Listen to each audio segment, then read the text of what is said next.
In the annals of history, there are few figures as infamous and paradoxical as Marcus Licinius Crassus, the wealthiest man in Rome, a man of extraordinary riches, unparalleled influence, and insatiable ambition. Crassus is a figure who embodied both the heights of Roman power and the depths of human frailty.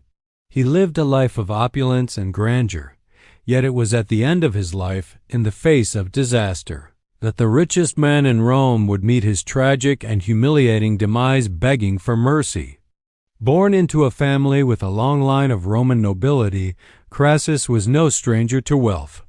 However, it was his personal cunning, his ruthless drive, and his ability to capitalize on every opportunity that propelled him into the ranks of Rome's richest men.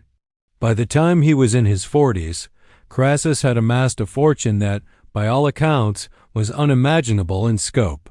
He owned vast estates, countless slaves, and had interests in numerous industries, from mining to real estate. His wealth was so great that it rivaled the collective fortune of many of Rome's most powerful figures. Crassus was the epitome of Roman success, the embodiment of how power, wealth, and status could be built through sheer ambition. But Crassus' wealth was not built on virtuous means. Much of his fortune came from ruthless dealings and shady business ventures, including profiting from the misfortune of others.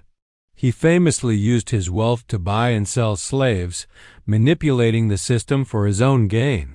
He also made his fortune by purchasing fire-damaged properties at a fraction of their value, then using his own private fire brigade to rescue properties from fires that were often conveniently started by his own men. His greed knew no bounds, and this ruthless pursuit of wealth earned him a reputation as one of Rome's most unscrupulous men. However, Crassus' ambitions did not end with the accumulation of wealth. He craved political power, seeking to expand his influence in Roman politics. He had the ear of the Senate, and his wealth allowed him to command armies, shape policies, and even fund political candidates. But for all his power, Crassus was never satisfied. He craved military glory, something that could further cement his name in history. It was this insatiable ambition that would ultimately lead to his downfall. In 53 BCE, Crassus embarked on a military campaign in the east, hoping to secure further glory by conquering the Parthian Empire, one of Rome's most formidable foes. His goal was to expand Rome's borders and enhance his legacy as a military hero. However, Crassus underestimated the might of the Parthians and the ruthlessness of their general, Serena. What began as an ambitious military campaign soon turned into a disaster for Crassus and his legions. The Battle of Carrhae, fought in 53 BCE, became a defining moment in Crassus' life, a moment that would not only result in his military defeat, but also seal his fate. Despite his vast wealth and power, Crassus found himself facing an army that was far more skilled and disciplined than he had anticipated. The Parthian cavalry, led by General Serena, obliterated Crassus' forces, killing thousands of Roman soldiers. Crassus, who had once been feared and revered, now found himself on the losing side of a humiliating defeat. In the aftermath of the battle, Crassus was forced to retreat, and it was during this retreat that his fate was sealed. Crassus and his remaining forces were captured by the Parthians. What followed was a series of humiliations, marking the fall of a once great man. The wealthiest man in Rome, who had once held life and death in his hands, was now at the mercy of his enemies. Crassus was brought before the Parthian king, Orodes II, who, according to some accounts, demanded a humiliating payment for his release. But it was not money that Crassus would lose in the end. As the wealthiest man in Rome, Crassus had been used to power, but now, stripped of his riches, his title, and his military might, he had nothing left. In his final moments, Crassus would beg for mercy. Some reports suggest that the Parthian king mocked Crassus, and that the once great Roman was forced to beg for his life. The tragic irony of the situation was that Crassus, who had once been feared and revered, now found himself powerless and pleading for mercy.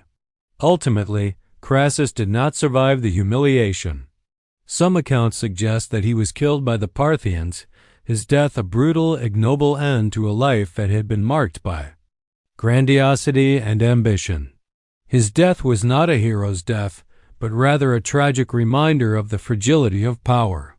The wealthiest man in Rome, a figure who had once controlled vast fortunes and armies, ended his life in the most undignified way possible, begging for mercy. The death of Marcus Licinius Crassus marked not just the end of a life filled with wealth and ambition, but the collapse of the political balance in Rome. The death of the wealthiest man in Rome would have far-reaching consequences, not only for Rome's future, but also for the men who would rise to power in the wake of his downfall.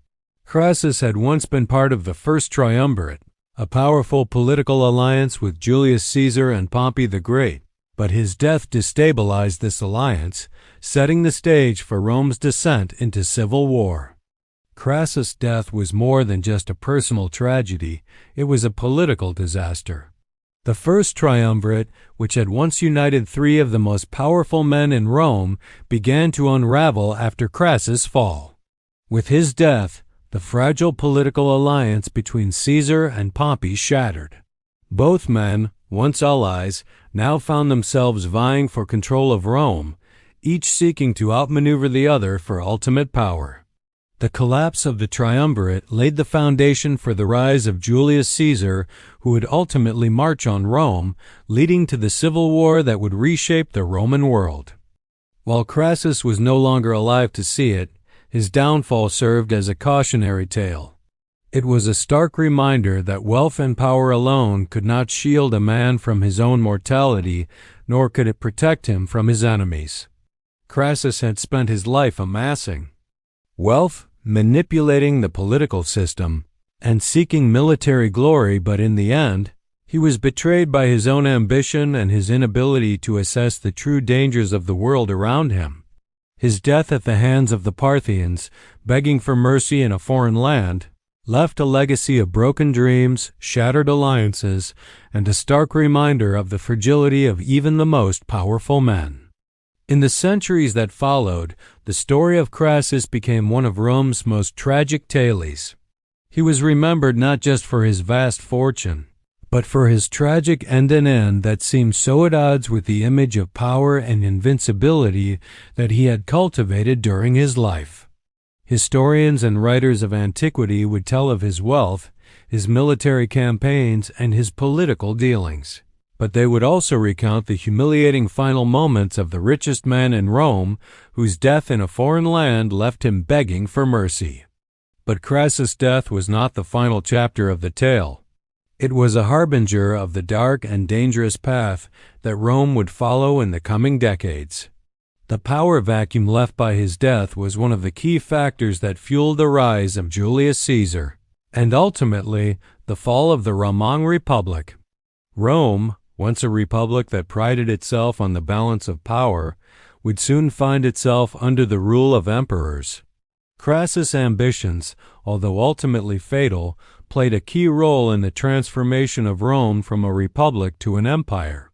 Crassus' tragic end was also a reflection of the changing times in Rome. The old ways of power, wealth, and political alliances were becoming obsolete, and a new form of leadership was emerging, one that would prioritize military strength and personal loyalty over traditional republican values. In the wake of Crassus' death, the Roman Republic became increasingly unstable, and the idea of a powerful individual ruler like Julius Caesar began to take hold. Crassus' story is ultimately one of ambition, betrayal, and the brutal realities of power. His rise to wealth and influence is still a story of fascination, but it's his dramatic and humiliating death that has become a symbol of the perils of unchecked ambition. In the end, Crassus learned that wealth, power, and glory are fleeting, and that the true cost of ambition is often much higher than one can anticipate. His final words, begging for mercy, stand as a haunting reminder that even the richest and most powerful are not immune to the ruthless forces of fate. Though Crassus may have died begging for mercy, his legacy lived on. He played a pivotal role in shaping Roman history, both through his wealth and his political actions, and in the way his death directly contributed to the rise of Julius Caesar. The richest man in Rome, who spent his life amassing wealth, ultimately found that even the most powerful cannot escape the inevitable downfall that comes for all.